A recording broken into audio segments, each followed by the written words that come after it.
नमस्कार, मैं मौजूद हूं बड़ौदा विधानसभा में। जी हां, प्रचार का अंतिम दिन है और आज तमाम जो पार्टी के नेता हैं वो प्रचार कर रहे हैं। 5 बजे चुनाव प्रचार समाप्त हो जाएगा। आज हमारे साथ खास चर्चा करने के लिए राज्यसभा सांसद हैं जनरल डीपी वत्स जी। आइए चर्चा कर लेते हैं।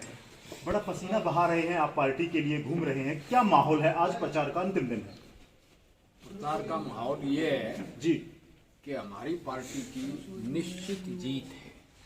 जैसी कि भीड़ आपने देखा, धनखड़ साहब और हम जुटा रहे हैं। मुंगलाना में जो है महिलाओं सम्मेलन था, बहुत भीड़ थी। अब इस गांव का भी जो जज्बा और जुनून और जोश है वो ये इस बात का परिचायक है 36 जात का कि एक काबिल उम्मीदवार एक बढ़िया पार्टी को विकास के लिए वोट दो, ताकि हल्के की समस्याओं का आगे जाके असेंबली में बताए, मंत्रियों को बताए, और इसकी जो पोटेंशियल है वो तो मंत्री बनने की भी। एक पद्मश्री, खेल रत्न, अर्जुना अवार्डी, ओलंपिक चैंपियन, इतना बढ़िया उम्मीदवार कहाँ मिलेगा। और खासकर पहले लोगों को ये था, जैसे भ्रमित कर रखा था कांग्रेस ने कि इनकी 5 साल चल रहे को।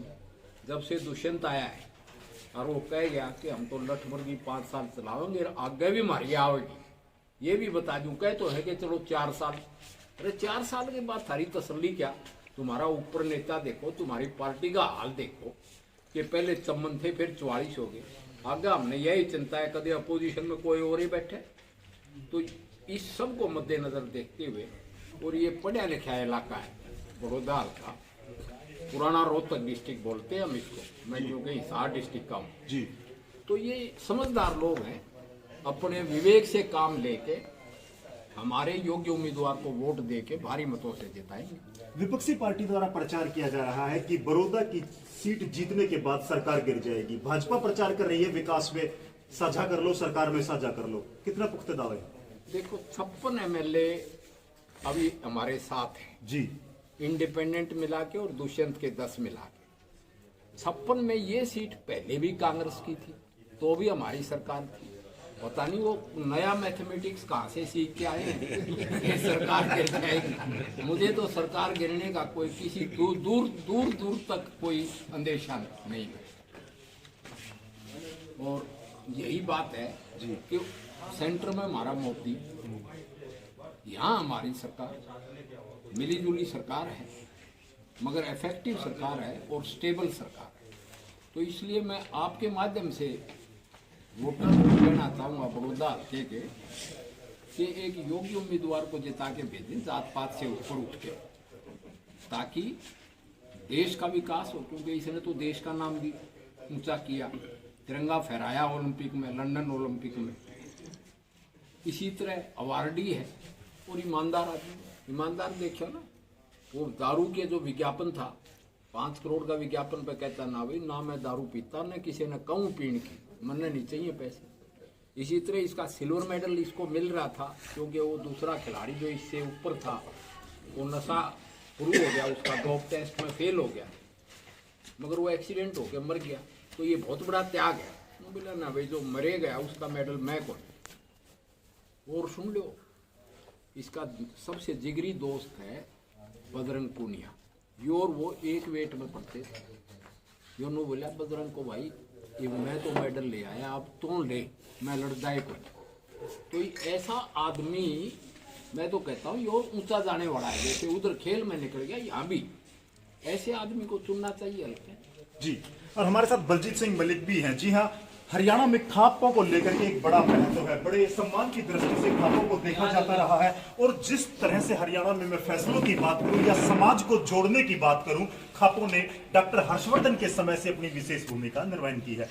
परिचय के मोहताज नहीं है, काफी बड़ी शख्सियत है। मलिक साहब, क्या लग रहा है आपको पूरे चुनाव को लेकर के? मुख्य मुकाबला कांग्रेस और भाजपा के बीच है, आपके क्या विचार है? बिल्कुल ठीक कहा वत्स साहब ने जी कि बीजेपी जीतेगी। ऐसे क्या कारण है? आज तक कभी यहाँ कमल खिला नहीं है। बिल्कुल ठीक बात है, नहीं खिला है जी, लेकिन उसके बाद हर बार वोटिंग जो ट्रेंड है वो बदलता आ रहा है जी। अच्छा, विकास के उसके ऊपर लोग वोट देंगे, किसी व्यक्ति विशेष के कहने से वोट नहीं देंगे। तो क्या कितने आप आश्वस्त हैं जो गठबंधन जो पूरी तरह से जो जजपा और भाजपा का मिलन है, क्या जजपा पूरी तरह से खरा उतर रही है? हम बिल्कुल हम देख रहे हैं जजपा साथ दे रही है जी 2-3 दिन से, जब से दुष्यंत चौटाला, दिग्विजय चौटाला और उसकी पार्टी के लोग जुटे हुए चुनाव में, उससे निसंदेह थोड़ा देरी से जुड़े हैं। हाँ। थोड़ा देरी से जुड़े हुए देर आए दुरुस्त आए, कोई बात नहीं, जी आए तो सही। जी। और देखिए इस समय मैं सरसड़ा गांव में मौजूद हूं। यहाँ तमाम जो ग्रामीण हैं, लोकल लोग हैं, इनसे भी कुछ बात करेंगे, कुछ स्थानीय लोगों से बात करेंगे। आज जो चुनाव का माहौल है वो क्या है, क्या कहते हैं लोग, क्या लगता है आपके गांव में क्या माहौल है? हमारे गांव में बीजेपी बनेगी। अच्छा, बड़ा विकास करते हैं। क्यों आश्वस्त हैं आप इतने? समझते हैं मुरद्दल के 4 साल की सरकार है, इसमें काम तो लेना है। अच्छा, तो सरकार में साझा चाहते हैं। सरकार में साझा जो ये मुद्दा है कितना हैवी रहेगा गांव में?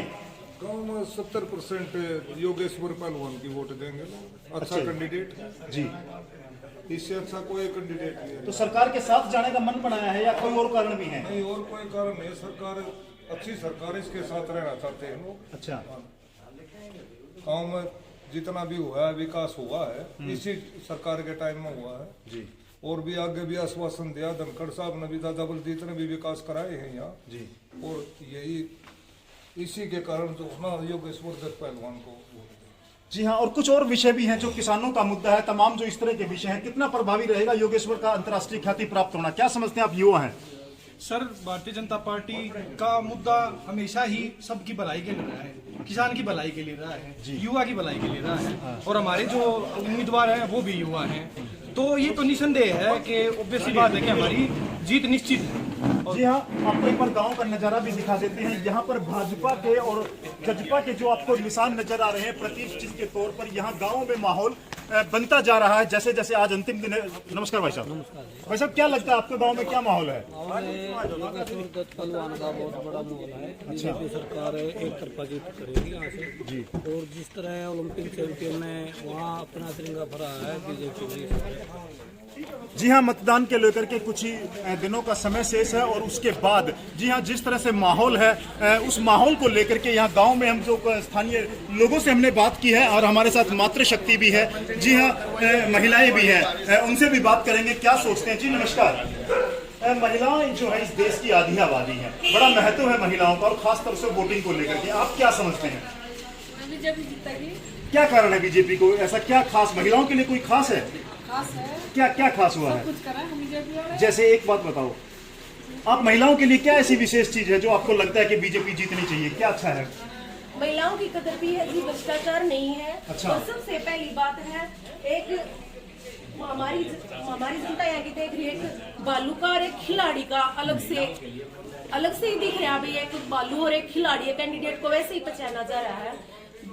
वैसे भी हमारे बहुत से जिनको हम समझा रहे हैं, हम यहाँ अपना प्रचार कर रहे हैं, गांव में भी कर रहे हैं, बाहर भी कर रहे हैं कि भाई अगर बालू जीतता भी है तो फिर वो क्या एक आदमी क्या कर लेगा, जब हमारे यहाँ मोदी ऊपर से प्रधानमंत्री भी बीजेपी के हैं, खट्टर साहब भी बीजेपी के हैं, और अगर ये सरकार भी बीजेपी हो तो हमें और ज्यादा पावर हो। जी हाँ, अच्छा जो आप पंचायत का प्रतिनिधित्व कर रहे हैं, क्या लगता है इस सरकार में कुछ सुविधाएं मिली है आपको? ठीक लगता है? जी हाँ, और इस तरह से जो आपने देखा कि ये पूरा तरह माहौल जो है, यहाँ भाजपा का माहौल भी आपको नजर आ रहा है और पूरी तरह से लोग मन बना चुके हैं और जिस तरह से माहौल है, जी हाँ स्थानीय युवा भी है हमारे साथ। नीटू भाई, क्या लगता है आपको, क्या माहौल नजर आ रहा है? आप पूरी तरह प्रचार में साथ घूम रहे हैं अध्यक्ष जी के साथ, क्या लग रहा है आपको? बहुत अच्छा माहौल है जी। जी, और जो हमारे बीजेपी और भारतीय जनता पार्टी और जननायक जनता पार्टी के साझे उम्मीदवार हैं भाई योगेश्वर दत्त, उनकी जीत सुनिश्चित है, काफी भारी मतों से वो विजयी होंगे जी। क्या क्या ऐसे कारण है इस बार जो बड़ौदा में आप कमल खिलाने की बात कर रहे हैं? देखिए, बड़ौदा के जो लोग हैं बहुत समझदार लोग हैं। इनको पता है कि आगे 4 साल भारतीय जनता पार्टी की और जेजेपी की साझे की सरकार है। इनको पता है विकास कार्य तो सरकार ही कर सकती है और सरकार में भागीदारी ये लोग सुनिश्चित करेंगे कि सरकार में इनकी भागीदारी हो। जी हाँ, राज्य में साझा और 4 साल सरकार के साथ चलने की जो बात की जा रही है उसको लेकर के युवा भी सरकार के साथ आना चाहते हैं। क्या क्या कहना चाहेंगे आप? हमको छत्तीसगढ़ रिकॉर्ड देने अच्छा। और मिलकर चल रही है, कोई भेदभाव नहीं है किसी में जाति पाति का। जी। इसी अनपढ़ जाति में इतना ही आना है बोलने में। जी जी जी। क्या राय, आप युवा है, क्या समझते हैं? एक तरफा जीत है जी, जी। समझने की जरूरत ही नहीं, बच्चे कुछ नहीं रहा समझने। तो जो गठबंधन है वो पूरी तरह से मन का गठबंधन है, जजपा का वोट बैंक भी आपको मिल रहा है या? हमारे यहाँ से पिछली बार जसपा को 76 वोट मिली थी जी, वो पूरी की पूरी अब की बार बीजेपी को चली जाएंगे। गठबंधन पूरा का पूरा दिल से है। तो गांव में क्या माहौल रहने वाला है? गाँव में एक तरफा जीत है जी, बता दिया आपको पहले। जी बिल्कुल। और देखिए तमाम जो दावे किए जा रहे हैं, तमाम दावों को लेकर के किस प्रकार की सच्चाई कितनी है इन दावों में, यह 10 तारीख को पता चलेगा। नमस्ते जी। नमस्कार जी। क्या माहौल है जी गांव का? गांव में बीजेपी का माहौल है जी। अच्छा। हाँ जी। तो क्या लगता है इस बार गांव से जीतेगा बीजेपी का कैंडिडेट? जीतेगा जी। पिछली बार तो कांग्रेस का जीता था यहाँ से। 100% जीतेगा जी, विकास को देखते हुए वोट दे रहे हैं ना। अच्छा। हाँ जी। तो इस बार आप विकास के साथ जाना चाहते हैं? काम के साथ। काम के साथ। तो लगता है आपको योगेश्वर की जीत से काम होंगे यहाँ पर? 70% लगता है 70% होंगे। और विकास के मुद्दे को लेकर के जिस तरह से गठबंधन के प्रत्याशी ने यहां दिन रात प्रचार किया है और गांवों में माहौल बदलता नजर आया है, जो शुरू में चुनाव को लेकर के आशंकाएं जताई जा रही थी वो अब निर्मूल होती जा रही हैं। और जिस तरह से मतदान की तिथि नजदीक आती जा रही है, यहां जजपा गठबंधन और भाजपा का प्रत्याशी बढ़त लेता हुआ नजर आ रहा है। आपका अच्छा जागलन साहब, क्या लगता है आपको जो तमाम दावे हैं, चौधर का दावा, विकास का दावा, क्या लगता है? मैं वही बात बता रहा हूँ आपको जी कि चौधर का दावा वो झूठा दावा कर रहे हैं। चौधर सरकार के साथ होती है जी, और सरकार का एमएलए नहीं होगा तो चौधर कहाँ होगी? अब सरकार है बीजेपी की। लेकिन विपक्षी कह रहे हैं एक सीट से हम सरकार को गिरा नहीं, देंगे। वो उनका वो जो ना झूठे भ्रम में लोग आने वाले नहीं है जी। तो जो ना लोग जो ना बीजेपी को वोट देने वाले हैं। पिता पुत्र की नाक का सवाल बना हुआ है, वो अपनी इसको अपनी प्रतिष्ठा से जोड़ रहे हैं। नाक का सवाल वही तो बना रहे हैं, लेकिन लोग तो जो ना अपना विकास चाहते हैं। वो 4 साल बाकी है, 4 साल में बहुत विकास इस हल्के का हो जाएगा। और लोगों ने मन बना दिया है कि हमने बीजेपी का एमएलए बनाना है जिससे कि इस हल्के का विकास हो।